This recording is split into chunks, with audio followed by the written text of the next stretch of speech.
madaxweyne xasan sheekh maxamuud iyo kooxdiisa ayaa dib u soo faagay qorshe horey u socday oo la xiriiray qubuuraha afisyoone kuwaasi oo xilligan ay fadeexad xooggan ay ka taagan tahay.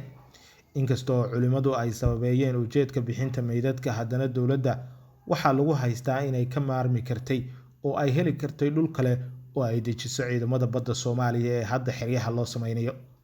Taliska madaxweyne xasan sheekh maxamuud waxa uu sheegay in nidaamkii hore ay xukunka ka qaateen ee madaxweyne Farmaajo inuu mar damacsanaa inuu qubuurahan u adeegsado goobo ganacsi, laakiin culimmadu ay ka diiday maadaama halkaasi aan lagu qabanin wax dan guud ah.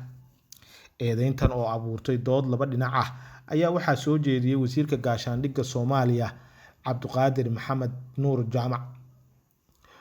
Xogo intaasi dheer oo soo baxaya ayaa sheegaya in xilligii madaxweyne Farmaajo ay dhulkaasi damacsanayd in mid ka mid ah shirkadaha shidaalka ee fadhigoodu yahay magaalada Muqdisho ay rabtay in halkaasi ay ka dhigato goobo ay maraakiibta kaga qaataan shidaalka maadaama dhulkaasi uu saaran yahay badda. Xogo kale oo aan lagu kalsoonayn ayaa waxa ay sheegayaan in shirkadaasi ogolaansho ay ka heshay madaxweyne Farmaajo, balse buuq uu ka yimid dhinaca gobolka Banaadir.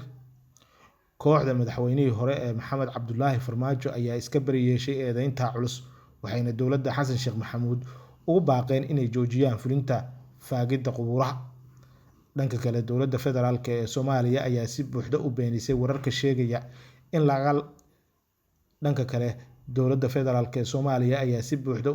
wararka sheegaya in lacago laga qaadayo dadka dib ula baxaya meydadka eheladooda ee ku aasan qubuuraha iskuul booliisya.